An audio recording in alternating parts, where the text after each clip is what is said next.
తాకట్లో ఉన్న మీ బంగారాన్ని విడిపించి ఆ రోజు ఆన్లైన్ రేటుకి కొంటాం. Sharma gold company. నమస్కారం గురుగారు. ఓం శ్రీ మహాగణాధిపతయే నమః. గురుగారు, వసంత పంచమి చాలా విశేషవంతమైన రోజు శ్రీ అని పంచమి చెప్తారు. అని కూడా శ్రీ పంచమి అని కూడా అంటారు. అంటే సరస్వతి అమ్మవారి ఆరాధనేనా అండి? అసలు విశిష్టత తెలియచేయండి. ఏం చేయాలి ఆ రోజున? వసంతము అంటే ఏంటమ్మా అసలు ముందు సంబరములు, సంతోషములతో కూడుకున్నటువంటిది. ఆనందం. పంచమి అంటే పంచ సౌభాగ్యములు.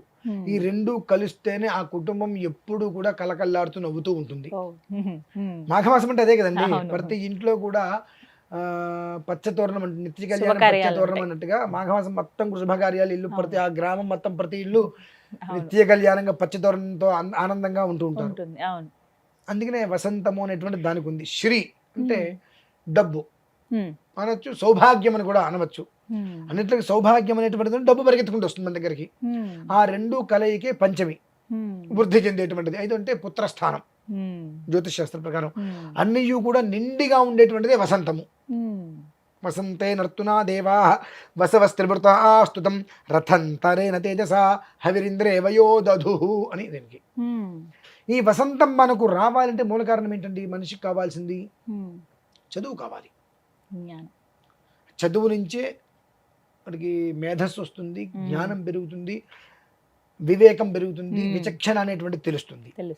ఆ చదువు కావాలి. అందుకనే వసంత పంచమి అనగానే పూర్వం నుంచి కూడా అక్షరాభ్యాసాలు పిల్లలకి ఇంట్లో చేసేవారు.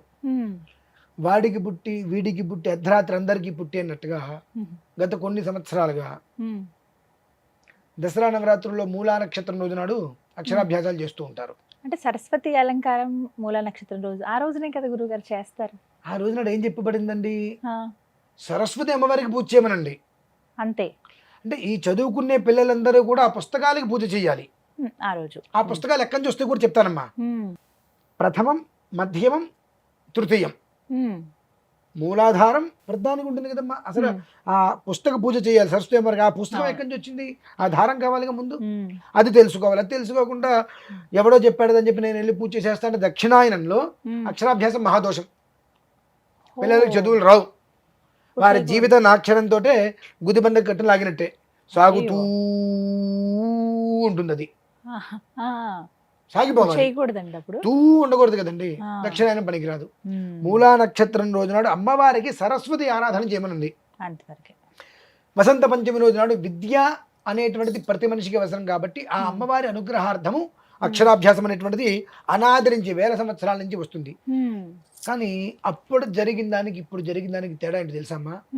అప్పట్లో ప్రతి ఒక్కళ్ళు కూడా అక్షరాభ్యాసం పూర్తవంగానే ఆ బంధుమిత్రులందరూ కూడా వారి వారి దగ్గర వాడేటువంటి కొత్తవి కాదమ్మా, వాడేటువంటి పెన్నో, పెన్సిలో, పలకో, పుస్తకమో అక్షరాభ్యాసం చేసిన పిల్లవాడికి ఇచ్చేవారు.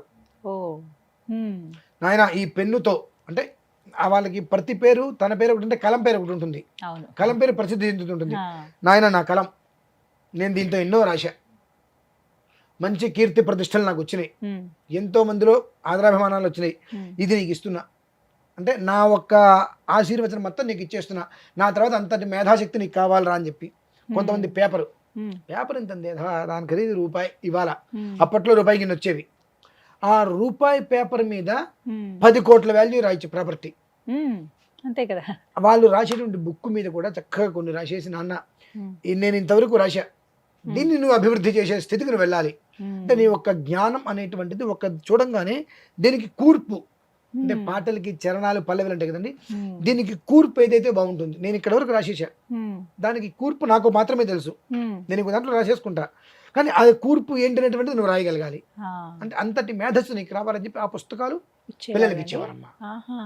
ఆ పుస్తకాలు శ్రీ పంచమి రోజు అక్షరాభ్యాసం చేయించి పిల్లలకి ఆ పెద్దవాళ్ళందరూ కూడా పిల్లలకి దీవెనతో ఇచ్చేవారు. ఆ ఇచ్చినటువంటి ఏవైతే కనుక పెన్ను పుస్తకాలు ఉంటాయో మూలా నక్షత్రం రోజున వాటికి ఆరాధన చేసేవారు వీళ్ళు, సరస్వతి ఆరాధన. కానీ ఇప్పుడు ఏమైందమ్మా, అక్షరాభ్యాసం చేయగానే వీళ్ళే పెన్నులు పెన్సిల్స్ పంచుతున్నారు. పిల్లవాడికి ఏమీ లేదు, అక్షరాభ్యాసం చేశారు ఓం నమః శివాయ అని చెప్పి, అంతకుమించి వాడికి ఏం తెలీదు. అన్ని వాడికి నేను అక్షరాభ్యాసం చేశాను, ఇదిగోండి పలకలు, ఇదిగోండి పెన్సిళ్ళు, ఇదిగోండి పుస్తకాలను ఇచ్చేస్తే వాడికి ఏమి లేదు, నువ్వు మొత్తం ఇచ్చేస్తే ఇక వాడికి ఏమొస్తుంది? విద్యని దానం చేయాలి ఎప్పుడు నీకు అన్ని రకాలుగా చదువు పూర్తయిపోయింది అంటే విద్యను దానం చేయడం ఏంటంటే మీకు ఇంటర్ చదివారండి, సెకండ్ ఇయర్కి వెళ్ళారు, ఫస్ట్ ఇయర్ బుక్స్ మీరు ఇచ్చేసేయండి ఎవరికైనా. పర్యటన కాదు, ఎవరో ఒకరికి ఇవ్వాలి. ఎవరో ఒకరు చదువుకుంటారు అదే కాలేజీలో సెకండ్ ఇయర్ మనం వెళ్ళినప్పుడు ఫస్ట్ ఇయర్కి వస్తారు, అవును. అందరూ వాళ్ళకి నాయనగో నా ఫస్ట్ ఇయర్ అయిపోయింది పుస్తకాలు నువ్వు తీసుకో. విద్యాదానం అంటే అట్లా నీకు అది ఉపయోగం అయిపోయింది, ఎదుటి మనిషికి ఉపయోగం ఉంది, అది ఇస్తే వాళ్ళు చదువుకుంటారు, కొనుక్కోవాల్సిన అవసరం లేకుండా అది దానం చేయటం అంటే విద్యాదానం. కానీ అసలు మీకు మొదలే లేదు, తీసుకెళ్ళి పెన్ను పెన్సిల్ నేను కొనేసి అందరికీ ఇచ్చేస్తాను అని అంటే నువ్వు ఉపయోగించుకోకుండా నువ్వు వాళ్ళందరికీ ఇస్తుంటే నీకేం ఉపయోగం లేకపోతే నిజమే కదా, చిన్న లాజిక్ ఆలోచించుకోవాలి. వసంతే నర్తునా దేవా, అసలు వసంతము అనగానే మనకు చైత్రమాసం వస్తుంది గుర్తు, కోయిలు కుయిలాడుతూ పక్షులను కచకిచకిచలాడుతూ చక్కటి వాతావరణం ఇవన్నీ వస్తాయి. దానికి ముందు వచ్చేటివిగా వసంత పంచమి అంటే రాబోయే 2 నెలలలో అద్భుతమైన జీవితం మనం చూడగలుగుతున్నాం ఉగాది నుంచి. కాబట్టి ఇప్పటి నుంచి కొన్ని జాగ్రత్తలు పదండి అని మనకు సూచిస్తుంది శిశిర ఋతువు అని. దాన్ని మనం ఏం చేస్తున్నాము రకరకాలుగా చేసేసి అక్షరాభ్యాసం అనగానే ఇంకో మాట కూడా చెప్తాను, కోపాలు వస్తాయి. ఒక్కళ్ళకు కూడా సిగ్గు శరం లేదు వీళ్ళకి జనాలకి. ఎందుకు చెప్పంటారండి, మీకు ఒక ఇల్లు ఉందిగా, అందరికి ఒక ఇల్లు తగలబడిందిగా, ఉందిగా ఇల్లు, ఆ ఇంట్లో నువ్వు అద్దెకి తీసుకున్నావు కొనుక్కున్నావు, ఆ రెండో ఏదో ఒకటి జరిగి ఆ ఇంట్లోకి వచ్చిన తర్వాత ప్రతి నెల ఇంటి రెంట్ కట్టుకుంటున్నావు, లేదంటే ఈఎంఐ కట్టుకుంటున్నావు, నీ పిల్లలకి అన్నం పెడుతున్నావు, నీ భార్య బిడ్డల్ని పోషించుకుంటున్నావు, కారులు తిరుగుతున్నావు అంటే నేను క్షేమంగా ఆ ఇల్లు కాంచింది. ఇల్లే వైకుంఠం, ఇల్లే వైకుంఠం.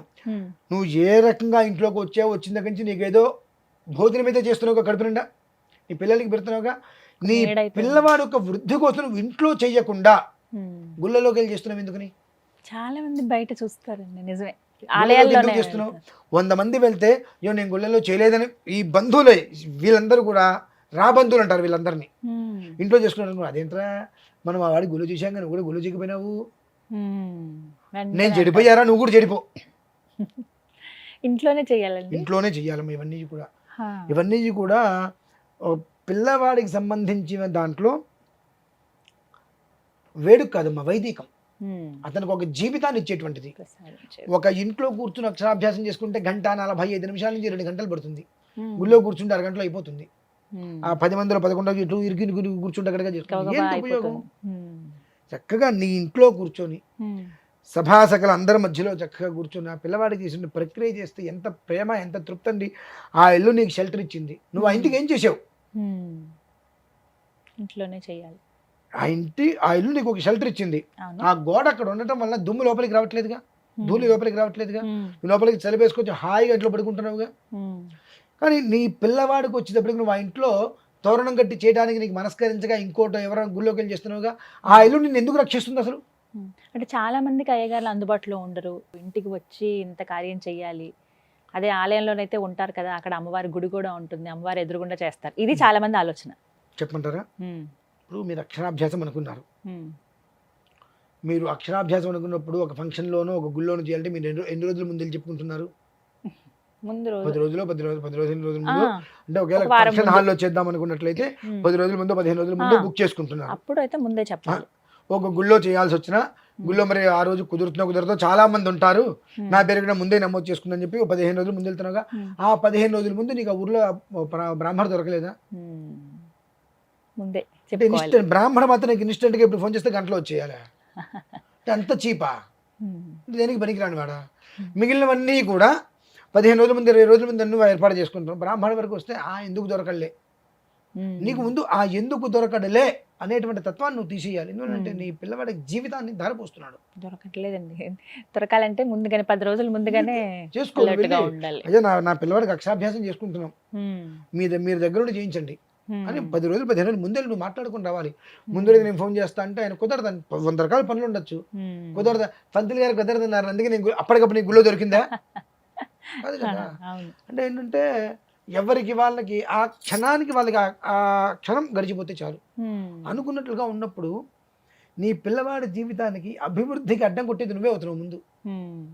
మీరు మాట విన్నారమ్మా, పూర్వం నుంచి మా తాత కష్టపడ్డాడు, మా నాన్న కష్టపడ్డాడు, నేను కష్టపడ్డా, నా పిల్లవాడు కష్టపడకూడదని అందరూ అంటుంటాను. ఇందులో సుఖపడింది ఎవరు?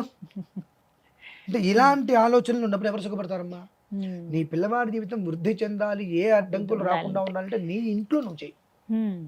రోడ్డు మీద ఉండట్లేదుగా, నీకంటూ ఒక ఇల్లు ఉందిగా, చిన్నదో పెద్దదో రేకుల షెడ్డో లేదంటే తాటాకులు ఇల్లు డాబా ఏదో నీకంటూ ఒకటి ఉందిగా ఉండడానికి షెల్టర్, ఆ ఇంట్లో చేసుకో. నువ్వు చేసుకునేటువంటి ప్రతిదీ ఆ ఇంటిని వృద్ధి తీసుకొస్తుంది. ఆ ఇంట్లో ఉండేది ఎవరు? మీరే కదా. అంటే ఆ ఇల్లు వృద్ధి చెందుతున్న కొద్దీ మీరు వృద్ధి చెందుతున్నారు కదా. అంటే మీరు అనుకున్న ప్రకారం కనీసం నేను కష్టపడి నా పిల్లవాడైనా కష్టపడకుండా ఉండాలనుకునే దానికి ఒక ప్రణాళిక వెళ్తుందిగా ముందు. ఆ రకంగా ఆలోచించాలమ్మా. చాలా చూస్తుంటా, వసంత పంచమి వచ్చిందగానే గుళ్ళు బాసర కిటకిటలాడిపోతాయి. నాకు అనిపిస్తుంది అక్కడ ఉండేటువంటి వాళ్ళ గుళ్ళో ఉండే వాళ్ళందరూ కూడా శాస్త్రం ఒప్పుకోదు, శాస్త్ర సమ్మతం కాదు, ఎవరికి వాళ్ళు ఇంట్లో చేసుకోండి, ఇంట్లో చేసుకుంటేనే అది మీకు యోగకరం, ఇది శాస్త్ర ప్రమాణం అయితే కాదు అని ఏ ఒక్కరైనా చెబుతారా అని చూస్తారమ్మా. చెప్పరు కదా గురుగారు. చెప్పరు. ఎందువల్ల? దేవాలయంలో గవర్నమెంట్ ఉద్యోగం చేసేటువంటి వ్యక్తికి అర్హత లేవు చెప్పడానికి, నాకు వచ్చే ఆదాయం నువ్వు ఎవరు చెడగొట్టడానికి. అంటే మొత్తం ఎటు చూసినా ధనం అంతే తప్పితే ధనమూల మీద జగత్తులాగా ఉంది కానీ విద్యామూల మీద జగత్తుగా ఎక్కడా లేదు. అట్లా ఉన్నప్పుడు ఒక్కళ్ళైనా తెగించి అంటే అన్నారు, తిరితే తిట్టారు, ఇవాళ కాదు వచ్చే సంవత్సరానికైనా మారతారు కదా అని ఒక తాపత్రయపడి చెప్పగలగాలని నేను ఆలోచిస్తా. నేను ఒక్కరిని చెప్పాను అనుకోండి, 100 మంది 200 రకాలుగా ఖచ్చితంగా తిడతారు. మంచిది, శుభం, నమస్కారం. దానివల్ల నేను కానీ అలవాటు పడిపోయారు చాలా వరకు ఇలా క్షేత్రాలకు వెళ్ళి. ప్రతి కూడా ఇన్స్టెంట్గా కావాలి మనకు. ఇన్స్టెంట్గా కావాలి అనుకున్నప్పుడు మనకు వచ్చేటువంటి పాపాలు కూడా అంతకు మించి ఎంత వస్తాయి. మొన్న కరోనా చూసారుగా ఎలా వచ్చిందో. ఆ తర్వాత ఎవరికైనా బుద్ధి వచ్చిందా? రాలా. మళ్ళీ మామూలే. మరి ఏం చేయాలండి ఈ శ్రీ పంచమికి? అదే చెప్తున్నా, ఇంట్లో నీ కుటుంబం బాగుండాలి. వసంతం అంటే వసంతం అంటే ఎట్లా, ఎంత చక్కగా చెప్పబడిందో, ఆనందంగా ఉండేటువంటి కుటుంబం అంటే భార్య, పిల్లవాడు, తండ్రి, భర్త కాదు కదండి, ముగ్గురే కాదుగా. కుటుంబం అంటే ఇటు వాళ్ళు అటు వాళ్ళు, అమ్మాయి వైపు వాళ్ళు, అందరూ వచ్చి వసంతంగా కలిసి పండగ చేసుకోవటము. పండగ చేసుకోవటం అంటే ఏంటి? ఆ పిల్లవాడికి వృద్ధి కావాలి, సరస్వతి అమ్మవారికి అనుగ్రహం కావాలి. ఆ రోజు అక్షరాభ్యాసం చేసి ఇంట్లో అందరూ పిల్లవాడికి ఏదైనా ఇవ్వండి, మీ ఆశీర్వచనాలు పిల్లవాడికి తెలియచేయండి. అది వృద్ధి చెందుతుందమ్మా. అది ప్రధానమైన విషయం. అది గుళ్ళల్లో గోపురాల్లో కాకుండా ఇంట్లో చేసుకుంటే కుటుంబానికి వృద్ధి, ఇంటికి వృద్ధి, వంశానికి వృద్ధి, పిల్లవాడి జీవితానికి ఒక నాంది మంచిగా. అది పరిస్థితి. ఇప్పుడు అక్షరాభ్యాసమే కాకుండా మామూలుగా ఆ రోజున ఏం చేయాలండి ఇంట్లో? ప్రధానంగా మనం చేసుకోవాలి అన్నట్లయితే కనుక ఈశ్వరారాధన. ప్రతిదీ ఎందుకు చేయాలి ఈశ్వరారాధన? మనిషి పుట్టిన మనిషి చనిపోయినా చేసే ప్రతి క్రతువు చివరికి చేసేది ఈశ్వరారాధన. శంభో అంటే చాలు, నువ్వు ఏమీ చేయకపోయినంత శివలింగాన్ని పట్టుకొని చెప్పు నీళ్ళు పోస్తే ఆయన సంతోషపడతాడు. శ్రీ పంచమి, 5 పంచమి అంటే సరస్వతి, బ్రహ్మ విష్ణు మహేశ్వరులు ముగ్గురం, కాలశక్తి స్వరూపిణి అమ్మ, త్రిజగన్మాత, జగత్రయం, ఇలా పరమేశ్వరుడు ఊహించేసుకుంటాడు.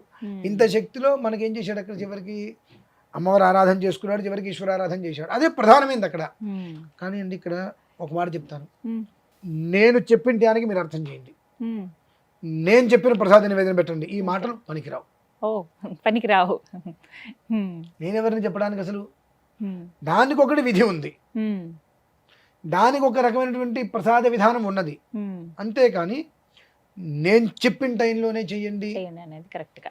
మనస్సుని నిర్మలం చేసుకొని, మనస్సు ప్రశాంతంగా ఉంది, ఏ ఇది లేదు, మిట్ట మధ్యాహ్నం 1 గంటకి చెయ్యి, సంతోషపడతారు. మనస్సులో ఒక రకమైన భావనలో బాధలో ఏదో ఒకటి పెట్టుకొని తెల్లవారుజామున బ్రాహ్మీ ముహూర్తంలో చేసినా నీకేంటి ఉపయోగం? కాకిని చూసి మనం బుద్ధి తెచ్చుకోవాలి. ఉదయాన్నే లేస్తుంది బ్రహ్మజ్ఞాని కాకి, దాన్ని చూసి మనం బుద్ధి తెచ్చుకోవాలి. అందుకనే దాన్ని చూస్తే ఎక్కడ బుద్ధి వస్తుందని చెప్పి హైదరాబాద్లో కాకులు లేకుండా చేశాం. ప్రతిదీ కూడా అమ్మా మన పూర్వీకులు ఊరికే చెప్పలేదు, తర్వాత తరాల వాళ్ళు ఇవి ఆచరించకపోతే పడేటువంటి ఇబ్బందులను దృష్టిలో ఉంచుకొని కొన్ని వాళ్ళు నాన్న దీనికి బదులు ఇది చేయరా అన్నారు. వాళ్ళు దానికి బదులుగా అది చేయడం మొదలు పెట్టేశారు పూర్తిగా. అంటే చేయటం మానద్దు, రెండో ఆప్షన్గా ఇది చేయరా అంటే ఇక రెండో ఆప్షన్ తీసుకున్నారు. మొదటి ఆప్షన్ కంప్లీట్గా తొక్కేశారు పాత్రలోకి. ఆ మొదటి ఆప్షన్స్ నచ్చట్లేదు. ఎట్లా? అక్షరాభ్యాసం ఇంట్లోనే చెయ్యండి. ఇంట్లో ఎప్పుడు చేయకూడదు? ఏదైనా అశౌచం కలిగిన వాతావరణం ఉంది అంటే ఎట్లా? ఈ వసంత పంచమి వచ్చింది, ఆ రోజు అమ్మాయికి 4వ రోజు, 4వ స్నానం ఉంది, పనికి రాదు. మర్నాడు 5వ రోజు ఇల్లు మొత్తం కూడా గోమూత్రం పెట్టు పసుపు నీళ్ళతో చల్లుకోవాలి. ఆమెకి ఓపిక ఉండదు. అటువంటి పరిస్థితి వచ్చినప్పుడు ఈ 5వ స్నానం ఏమో చేసుకున్న తర్వాత గుళ్ళోకి వెళ్ళి చేసుకుంటారు ఆయన. అంటే 4వ రోజు చేయాలి, కుదరలా. నీకు అది ఉత్తరాయణంలోనే వచ్చింది కదా, పౌర్ణమికి ముందే కదా, గుళ్ళోకి వెళ్ళి అప్పుడు చేసుకో నువ్వు. అంటే అటువంటిది ఏదైనా ఇబ్బందికర వాతావరణం వస్తే అప్పుడు చెప్పారు గుళ్ళో చేసుకో, లేదంటే కనుక నువ్వు ఇంట్లోనే చేసుకుని ఆయన అంటే ఈ 2వదే తీసుకుంటాం మనం. కన్వీనియంట్గా ఏది ఉంది అది. అంటే కేవలం మనకు ఏది బాగుంటుందంటే అదే తీసుకుంటున్నాం. కాబట్టి ఏమి బాగోకుండా పోతున్నాం ఏం చేసినా. అందుకే శాస్త్రం చెప్పిందే వినాలి, ఆచరించాలి. వింటే ఉపయోగం ఉంది, ఆచరించగలగాలి. వినడానికి 100 మంది వింటారు, 10 మంది ఆచరిస్తే వాళ్ళకి అర్థమవుతుంది అందులో ఉన్నటువంటి గొప్పతనం ఏంటి. తీసుకోవటం ఇవ్వటం 2 విషయాలు గుర్తుపెట్టుకోవాలమ్మా. నీ పిల్లవాడికి అక్షరాభ్యాసం నువ్వు చేసావు, ఆ పిల్లవాడి దగ్గర ఏమీ లేకుండా అక్షరాభ్యాసం చేసినందుకు నువ్వు అన్నీ పంచిపెడుతున్నావు. ఏముందని పంచిపెట్టావు? పిల్లవాడికి అన్నీ కావాలని చెప్పి అందరూ తీసుకొచ్చి పిల్లవాడికి ఇవ్వాలి. ఏమి ఇవ్వాలి? పెన్ను, పెన్సిలు, పలక, పుస్తకం, అది పిల్లవాడికి అందరూ ఇవ్వాలి. ఆ స్థితికి అతను వెళ్ళాలి అని మేమెంతో కష్టపడి ఎన్నో ఆటంకాలు వచ్చుకుని ఈ స్థితికి వచ్చాను ఆయన అని చెప్పి పిల్లవాడిని కూడా ఆటంకాలు లేకుండా, అడ్డంకులు లేకుండా, ఒకవేళ వచ్చినా ధైర్యంగా వాటిని అధిగమించుకుంటూ ముందుకు రానని చెప్పి దీవెనలుగా పిల్లవాడికి అందించాలి. అది మర్చిపోయి ఏమీ లేకుండా మనమే అందరికి ఇచ్చేస్తుంటే వీడికి ఏముంటుందండి రేపు ఉదయం. ఇవి గమనించుకోవాలి, చిన్న చిన్నవన్నీ తెలుసుకోవాలి. చాలా చక్కగా వివరించారు గురుగారు, ధన్యవాదాలు.